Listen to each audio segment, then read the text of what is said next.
It was in the year 95 that a combination of events, into which I need not enter, caused Mr. Sherlock Holmes and myself to spend some weeks in one of our great university towns, and it was during this time that the small but instructive adventure which I am about to relate befell us. It will be obvious that any details which would help the reader to exactly identify the college or the criminal would be injudicious and offensive. So painful a scandal may well be allowed to die out.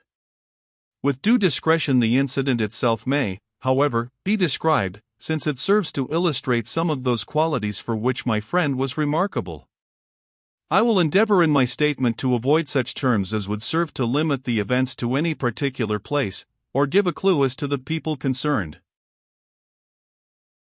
We were residing at the time in furnished lodgings close to a library where Sherlock Holmes was pursuing some laborious researches in early English charters, researches which led to results so striking that they may be the subject of one of my future narratives.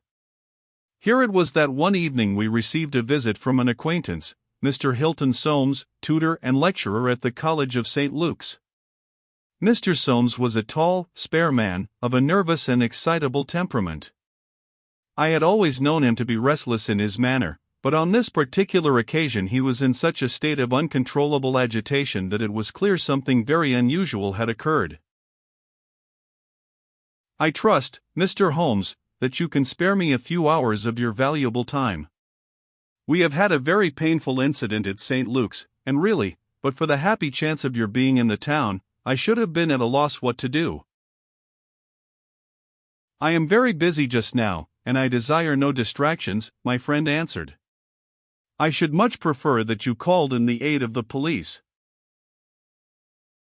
No, my dear sir, such a course is utterly impossible. When once the law is evoked it cannot be stayed again, and this is just one of those cases where, for the credit of the college, it is most essential to avoid scandal. Your discretion is as well known as your powers, and you are the one man in the world who can help me. I beg you, Mr. Holmes, to do what you can." My friend's temper had not improved since he had been deprived of the congenial surroundings of Baker Street. Without his scrapbooks, his chemicals, and his homely untidiness, he was an uncomfortable man. He shrugged his shoulders in ungracious acquiescence, while our visitor in hurried words and with much excitable gesticulation poured forth his story. "I must explain to you, Mr. Holmes, that tomorrow is the first day of the examination for the Fortescue Scholarship. I am one of the examiners. My subject is Greek, and the first of the papers consists of a large passage of Greek translation which the candidate has not seen. This passage is printed on the examination paper, and it would naturally be an immense advantage if the candidate could prepare it in advance. For this reason great care is taken to keep the paper secret. Today about 3 o'clock the proofs of this paper arrived from the printers. The exercise consists of half a chapter of Thucydides. I had to read it over carefully, as the text must be absolutely correct. At 4:30 my task was not yet completed. I had, however, promised to take tea in a friend's rooms, so I left the proof upon my desk. I was absent rather more than an hour. You are aware, Mr. Holmes, that our college doors are double, a green baize one within and a heavy oak one without. As I approached my outer door I was amazed to see a key in it. For an instant I imagined that I had left my own there, but on feeling in my pocket I found that it was all right. The only duplicate which existed, so far as I knew, was that which belonged to my servant, Bannister, a man who has looked after my room for 10 years, and whose honesty is absolutely above suspicion. I found that the key was indeed his, that he had entered my room to know if I wanted tea, and that he had very carelessly left the key in the door when he came out. His visit to my room must have been within a very few minutes of my leaving it. His forgetfulness about the key would have mattered little upon any other occasion, but on this one day it has produced the most deplorable consequences. The moment I looked at my table I was aware that someone had rummaged among my papers. The proof was in 3 long slips. I had left them all together. Now, I found that one of them was lying on the floor, one was on the side table near the window, and the third was where I had left it. Holmes stirred for the first time. "The first page on the floor, the second in the window, the third where you left it," said he. "Exactly, Mr. Holmes. You amaze me. How could you possibly know that?" "Pray continue your very interesting statement." For an instant I imagined that Bannister had taken the unpardonable liberty of examining my papers. He denied it, however, with the utmost earnestness, and I am convinced that he was speaking the truth. The alternative was that someone passing had observed the key in the door, had known that I was out, and had entered to look at the papers. A large sum of money is at stake, for the scholarship is a very valuable one, and an unscrupulous man might very well run a risk in order to gain an advantage over his fellows. Bannister was very much upset by the incident. He had nearly fainted when we found that the papers had undoubtedly been tampered with. I gave him a little brandy and left him collapsed in a chair while I made a most careful examination of the room. I soon saw that the intruder had left other traces of his presence besides the rumpled papers. On the table in the window were several shreds from a pencil which had been sharpened. A broken tip of lead was lying there also. Evidently the rascal had copied the paper in a great hurry, had broken his pencil, and had been compelled to put a fresh point to it. "Excellent," said Holmes, who was recovering his good humor as his attention became more engrossed by the case. "Fortune has been your friend." This was not all. I have a new writing table with a fine surface of red leather. I am prepared to swear, and so is Bannister, that it was smooth and unstained. Now I found a clean cut in it about 3 inches long, not a mere scratch, but a positive cut. Not only this, but on the table I found a small ball of black dough, or clay, with specks of something which looks like sawdust in it. I am convinced that these marks were left by the man who rifled the papers. There were no footmarks and no other evidence as to his identity. I was at my wits' ends, when suddenly the happy thought occurred to me that you were in the town, and I came straight round to put the matter into your hands. Do help me, Mr. Holmes.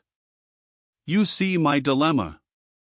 Either I must find the man or else the examination must be postponed until fresh papers are prepared, and since this cannot be done without explanation there will ensue a hideous scandal, which will throw a cloud not only on the college, but on the university. Above all things I desire to settle the matter quietly and discreetly. I shall be happy to look into it and to give you such advice as I can, said Holmes, rising and putting on his overcoat. The case is not entirely devoid of interest. Had anyone visited you in your room after the papers came to you? Yes, young Dullet Rass, an Indian student who lives on the same stair, came in to ask me some particulars about the examination, for which he was entered. Yes. And the papers were on your table? To the best of my belief they were rolled up. But might be recognized as proofs? Possibly. No one else in your room? No. Did anyone know that these proofs would be there? No one save the printer. Did this man Bannister know? No, certainly not. No one knew. Where is Bannister now? He was very ill, poor fellow. I left him collapsed in the chair. I was in such a hurry to come to you. You left your door open? I locked up the papers first. Then it amounts to this, Mr. Soames, that unless the Indian student recognized the roll as being proofs, the man who tampered with them came upon them accidentally without knowing that they were there. So it seems to me. Holmes gave an enigmatic smile. Well, said he, let us go round. Not one of your cases, Watson, mental, not physical. All right, come if you want to. Now, Mr. Soames, at your disposal. The sitting room of our client opened by a long, low, latticed window onto the ancient lichen-tinted court of the old college. A Gothic arched door led to a worn stone staircase. On the ground floor was the tutor's room. Above were 3 students, one on each story. It was already twilight when we reached the scene of our problem. Holmes halted and looked earnestly at the window. Then he approached it, and, standing on tiptoe with his neck craned, he looked into the room. He must have entered through the door.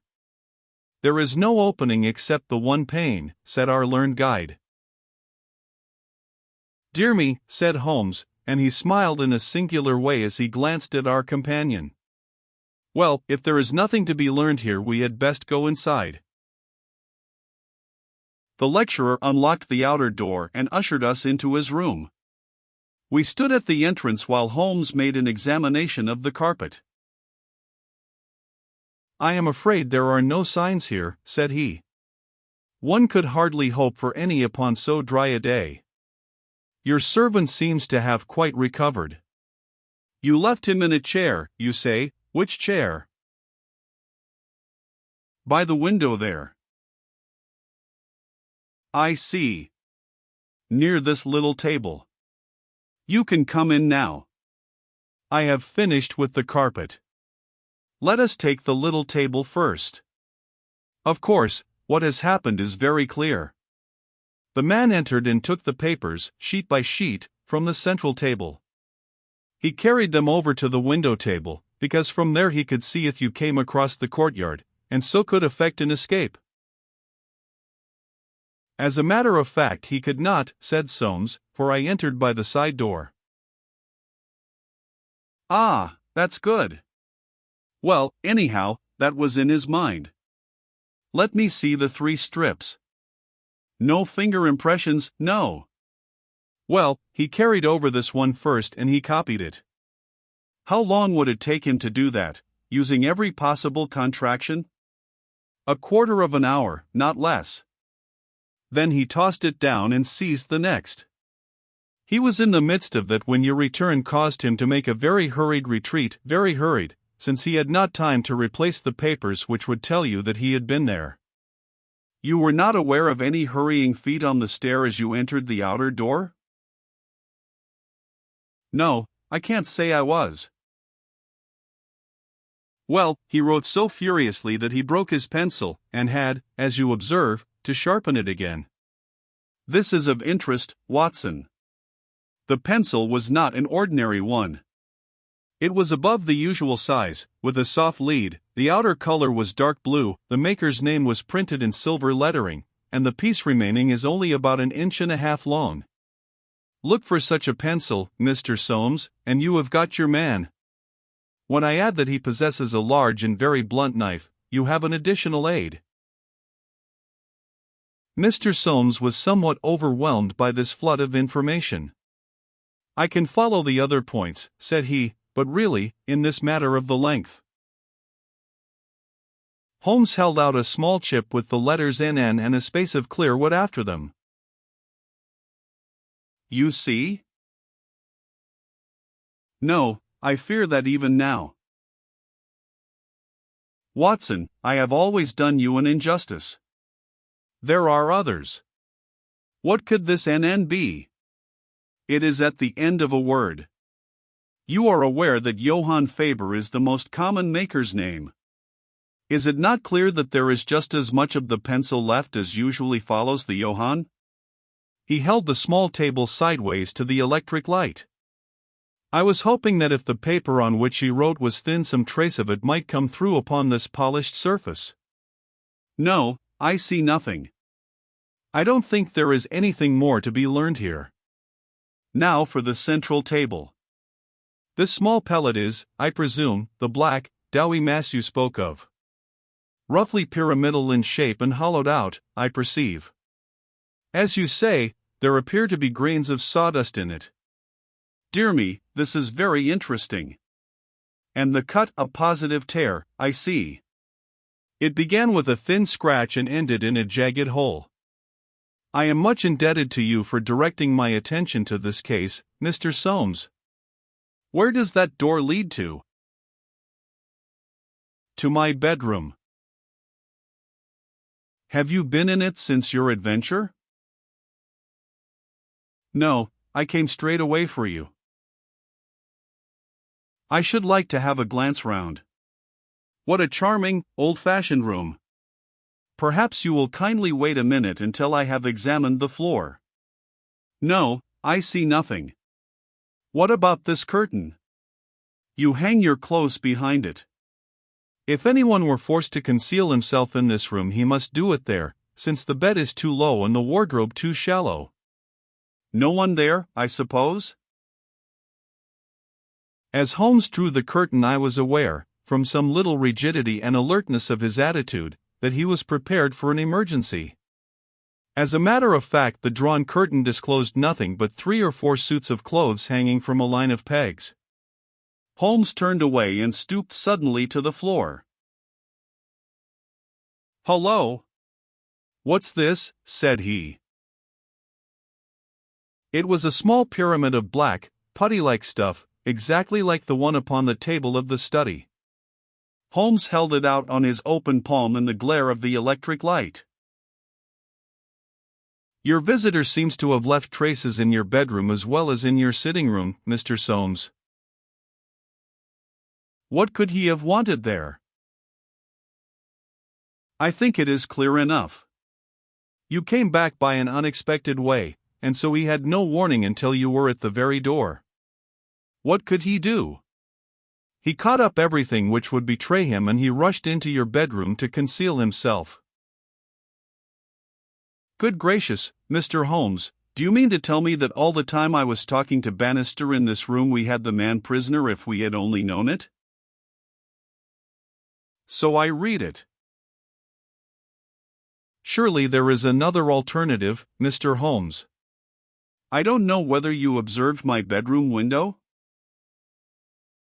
"Lattice-paned, lead framework, 3 separate windows, one swinging on hinge and large enough to admit a man." "Exactly. And it looks out on an angle of the courtyard so as to be partly invisible. The man might have effected his entrance there, left traces as he passed through the bedroom, and, finally, finding the door open, have escaped that way." Holmes shook his head impatiently. "Let us be practical," said he. "I understand you to say that there are 3 students who use the stair and are in the habit of passing your door?" "Yes, there are." "And they are all in for this examination?" "Yes." "Have you any reason to suspect any one of them more than the others?" Soames hesitated. "It is a very delicate question," said he. "One hardly likes to throw suspicion where there are no proofs." "Let us hear the suspicions. I will look after the proofs." "I will tell you, then, in a few words the character of the 3 men who inhabit these rooms. The lower of the 3 is Gilchrist, a fine scholar and athlete, plays in the rugby team and the cricket team for the college, and got his blue for the hurdles and the long jump. He is a fine, manly fellow. His father was the notorious Sir Jabez Gilchrist, who ruined himself on the turf. My scholar has been left very poor, but he is hard-working and industrious. He will do well. The second floor is inhabited by Dullet Ras, the Indian. He is a quiet, inscrutable fellow, as most of those Indians are. He is well up in his work, though his Greek is his weak subject. He is steady and methodical. The top floor belongs to Miles McLaren. He is a brilliant fellow when he chooses to work, one of the brightest intellects of the university, but he is wayward, dissipated, and unprincipled. He was nearly expelled over a card scandal in his first year. He has been idling all this term, and he must look forward with dread to the examination. Then it is he whom you suspect? I dare not go so far as that. But of the three he is perhaps the least unlikely. Exactly. Now, Mr. Soames, let us have a look at your servant, Bannister. He was a little, white-faced, clean-shaven, grizzly-haired fellow of 50. He was still suffering from this sudden disturbance of the quiet routine of his life. His plump face was twitching with his nervousness, and his fingers could not keep still. "We are investigating this unhappy business, Bannister," said his master. "Yes, sir." "I understand," said Holmes, "that you left your key in the door?" "Yes, sir." "Was it not very extraordinary that you should do this on the very day when there were these papers inside?" "It was most unfortunate, sir. But I have occasionally done the same thing at other times." "When did you enter the room?"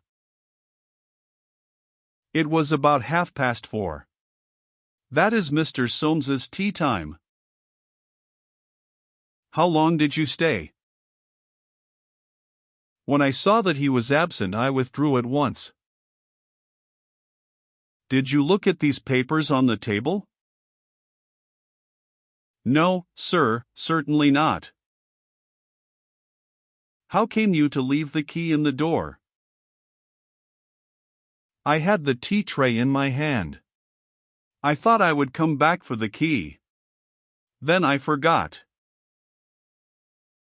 "Has the outer door a spring lock?" "No, sir." "Then it was open all the time?"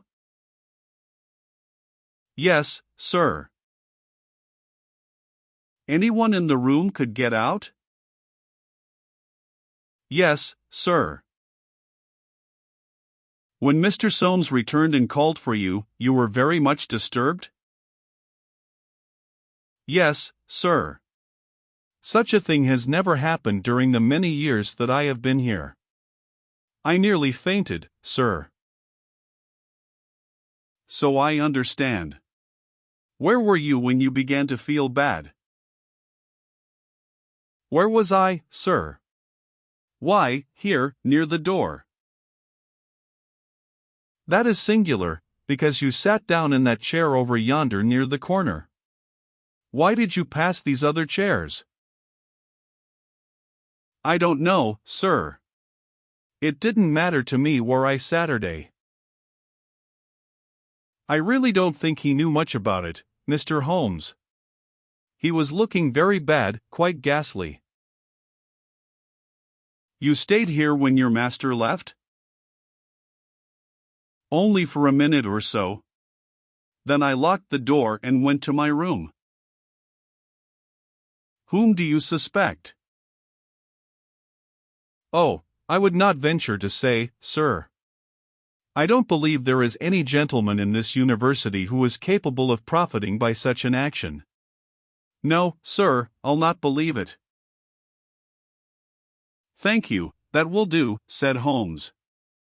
"Oh, one more word. You have not mentioned to any of the three gentlemen whom you attend that anything is amiss?" "No, sir, not a word." "You haven't seen any of them?" "No, sir." "Very good. Now, Mr. Soames, we will take a walk in the quadrangle, if you please." 3 yellow squares of light shone above us in the gathering gloom. "Your 3 birds are all in their nests," said Holmes, looking up. "Hullo! What's that? One of them seems restless enough." It was the Indian, whose dark silhouette appeared suddenly upon his blind. He was pacing swiftly up and down his room. "I should like to have a peep at each of them," said Holmes. "Is it possible?" No difficulty in the world, Soames answered. This set of rooms is quite the oldest in the college, and it is not unusual for visitors to go over them. Come along, and I will personally conduct you. No names, please, said Holmes, as we knocked at Gilchrist's door. A tall, flaxen-haired, slim young fellow opened it, and made us welcome when he understood our errand. There were some really curious pieces of medieval domestic architecture within. Holmes was so charmed with one of them that he insisted on drawing it on his notebook, broke his pencil, had to borrow one from our host, and finally borrowed a knife to sharpen his own. The same curious accident happened to him in the rooms of the Indian, a silent, little, hook-nosed fellow, who eyed us askance and was obviously glad when Holmes's architectural studies had come to an end. I could not see that in either case Holmes had come upon the clue for which he was searching. Only at the third did our visit prove abortive. The outer door would not open to our knock, and nothing more substantial than a torrent of bad language came from behind it. I don't care who you are. You can go to blazes, roared the angry voice. Tomorrow's the exam, and I won't be drawn by anyone. A rude fellow, said our guide, flushing with anger as we withdrew down the stair. Of course, he did not realize that it was I who was knocking, but nonetheless his conduct was very uncourteous, and, indeed, under the circumstances rather suspicious. Holmes's response was a curious one. Can you tell me his exact height? He asked. Really, Mr. Holmes, I cannot undertake to say. He is taller than the Indian, not so tall as Gilchrist. I suppose 5'6" would be about it. That is very important, said Holmes. And now, Mr. Soames, I wish you good night. Our guide cried aloud in his astonishment and dismay. Good gracious, Mr. Holmes, you are surely not going to leave me in this abrupt fashion. You don't seem to realize the position. Tomorrow is the examination. I must take some definite action tonight. I cannot allow the examination to be held if one of the papers has been tampered with. The situation must be faced. You must leave it as it is. I shall drop round early tomorrow morning and chat the matter over. It is possible that I may be in a position then to indicate some course of action. Meanwhile you change nothing at all. Very good, Mr. Holmes. You can be perfectly easy in your mind. We shall certainly find some way out of your difficulties. I will take the black clay with me, also the pencil cuttings. Goodbye. When we were out in the darkness of the quadrangle, we again looked up at the windows. The Indian still paced his room. The others were invisible. Well, Watson, what do you think of it? Holmes asked, as we came out into the main street. Quite a little parlor game, sort of three-card trick, is it not? There are your three men. It must be one of them. You take your choice. Which is yours? The foul-mouthed fellow at the top. He is the one with the worst record. And yet that Indian was a sly fellow also. Why should he be pacing his room all the time? There is nothing in that. Many men do it when they are trying to learn anything by heart. He looked at us in a queer way.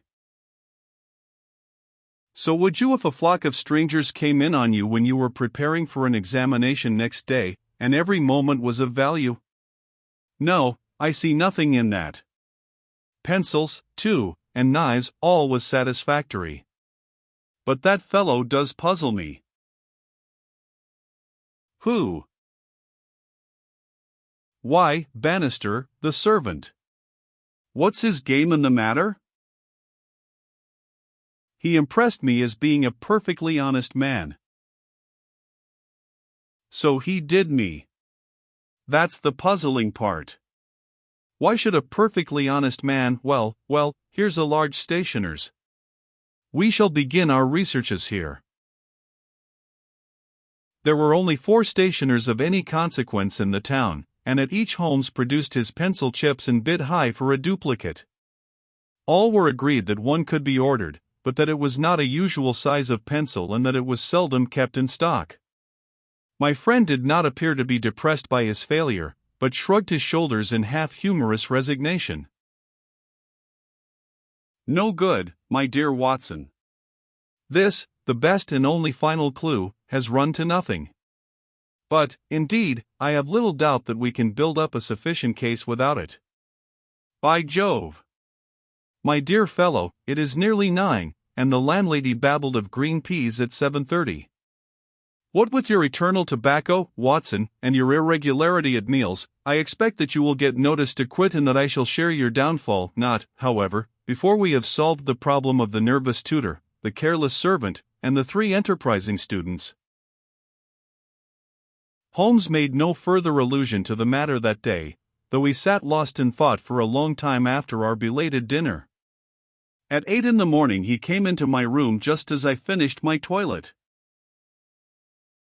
Well, Watson, said he, it is time we went down to St. Luke's. Can you do without breakfast? Certainly. Soames will be in a dreadful fidget until we are able to tell him something positive. Have you anything positive to tell him? I think so. You have formed a conclusion? Yes, my dear Watson, I have solved the mystery. But what fresh evidence could you have got? Aha! It is not for nothing that I have turned myself out of bed at the untimely hour of 6. I have put in 2 hours hard work and covered at least 5 miles, with something to show for it. Look at that! He held out his hand. On the palm were 3 little pyramids of black, doughy clay. Why, Holmes, you had only 2 yesterday. And 1 more this morning. It is a fair argument that wherever number 3 came from is also the source of numbers 1 and 2. Watson? Well, come along and put friend Soames out of his pain. The unfortunate tutor was certainly in a state of pitiable agitation when we found him in his chambers. In a few hours the examination would commence, and he was still in the dilemma between making the facts public and allowing the culprit to compete for the valuable scholarship. He could hardly stand still, so great was his mental agitation, and he ran towards Holmes with 2 eager hands outstretched. Thank heaven that you have come. I feared that you had given it up in despair. What am I to do? Shall the examination proceed? Yes, let it proceed by all means. But this rascal? He shall not compete. You know him? I think so. If this matter is not to become public, we must give ourselves certain powers, and resolve ourselves into a small private court-martial. You there, if you please, Soames. Watson, you here. I'll take the armchair in the middle. I think that we are now sufficiently imposing to strike terror into a guilty breast. Kindly ring the bell. Bannister entered, and shrunk back in evident surprise and fear at our judicial appearance. You will kindly close the door, said Holmes. Now, Bannister, will you please tell us the truth about yesterday's incident? The man turned white to the roots of his hair. I have told you everything, sir. Nothing to add? Nothing at all, sir.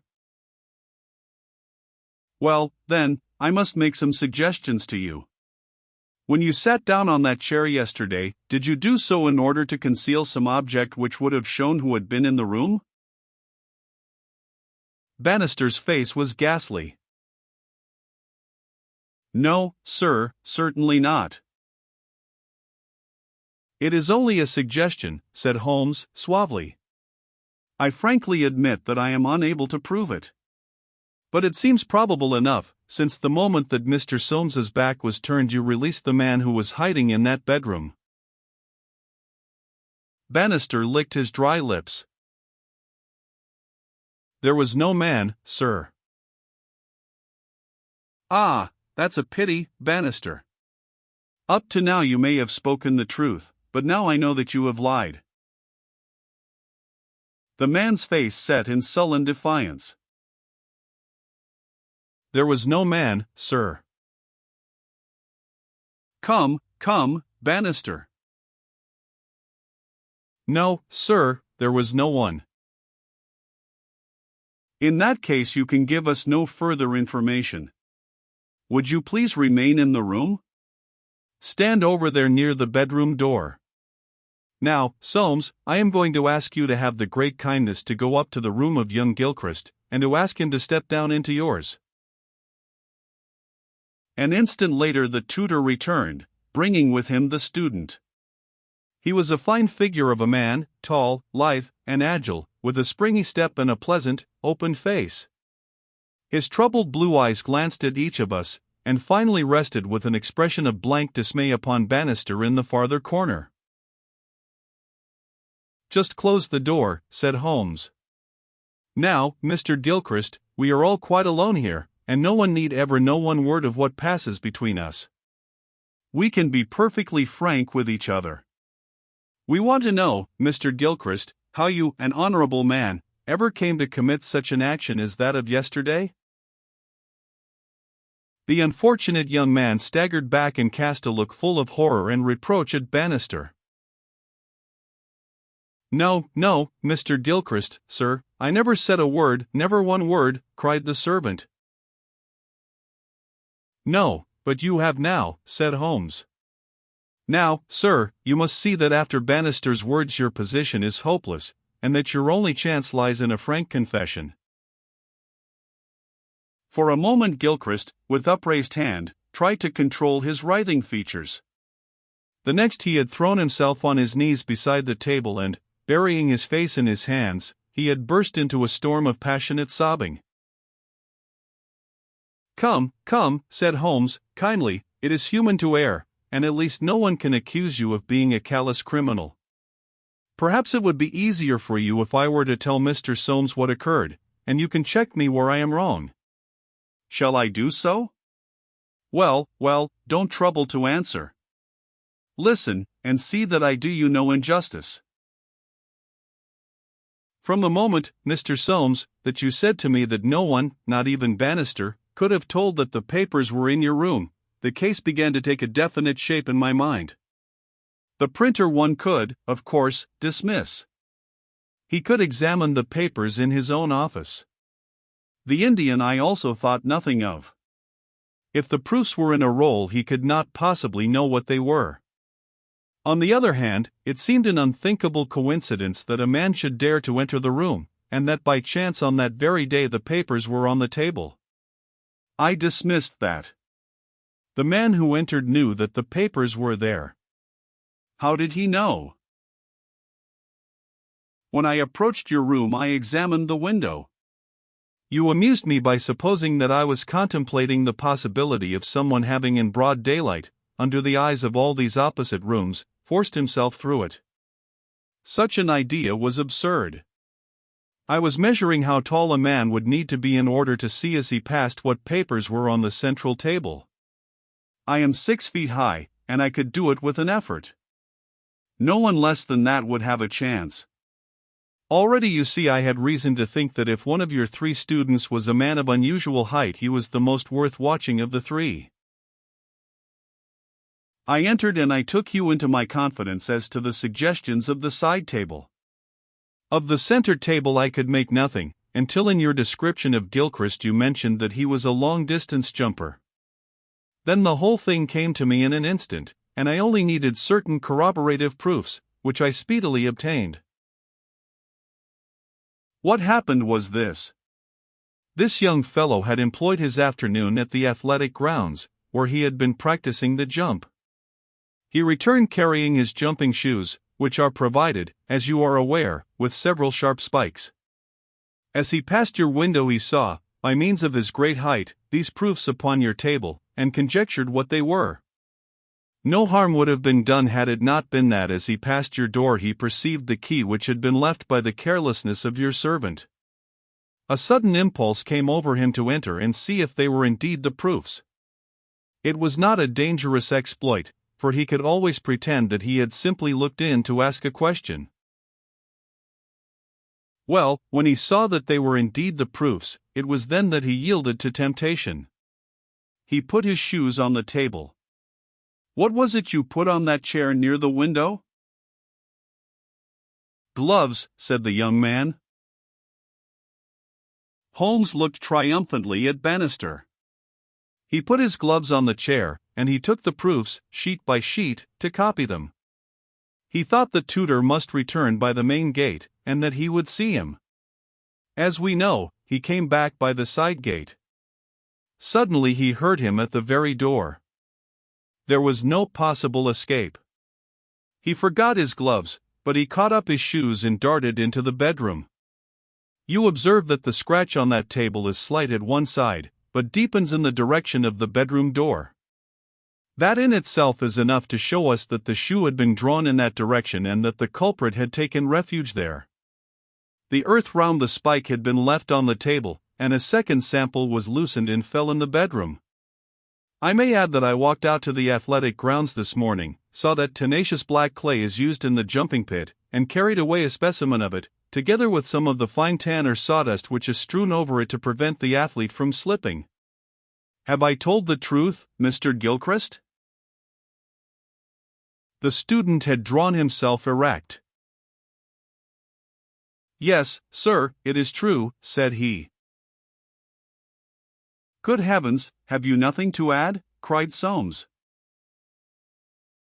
"Yes, sir, I have, but the shock of this disgraceful exposure has bewildered me. I have a letter here, Mr. Soames, which I wrote to you early this morning in the middle of a restless night. It was before I knew that my sin had found me out. Here it is, sir. You will see that I have determined not to go in for the examination. I have been offered a commission in the Rhodesian police, and I am going out to South Africa at once. I am indeed pleased to hear that you did not intend to profit by your unfair advantage," said Soames. "But why did you change your purpose?" Gilchrist pointed to Bannister. "There is the man who set me in the right path," said he. "Come now, Bannister," said Holmes. "It will be clear to you from what I have said that only you could have let this young man out, since you were left in the room, and must have locked the door when you went out. As to his escaping by that window, it was incredible. Can you not clear up the last point in this mystery, and tell us the reasons for your action?" "It was simple enough, sir, if you only had known, but with all your cleverness it was impossible that you could know. Time was, sir, when I was butler to old Sir Jabez Gilchrist, this young gentleman's father. When he was ruined I came to the college as servant, but I never forgot my old employer because he was down in the world. I watched his son all I could for the sake of the old days. Well, sir, when I came into this room yesterday when the alarm was given, the very first thing I saw was Mr. Gilchrist's tan gloves lying in that chair. I knew those gloves well, and I understood their message. If Mr. Soames saw them the game was up. I flopped down into that chair, and nothing would budge me until Mr. Soames he went for you. Then out came my poor young master, whom I had dandled on my knee, and confessed it all to me. Wasn't it natural, sir, that I should save him, and wasn't it natural also that I should try to speak to him as his dead father would have done, and make him understand that he could not profit by such a deed? Could you blame me, sir?" "No, indeed," said Holmes, heartily, springing to his feet. "Well, Soames, I think we have cleared your little problem up, and our breakfast awaits us at home. Come, Watson. As to you, sir, I trust that a bright future awaits you in Rhodesia. For once you have fallen low. Let us see in the future how high you can rise.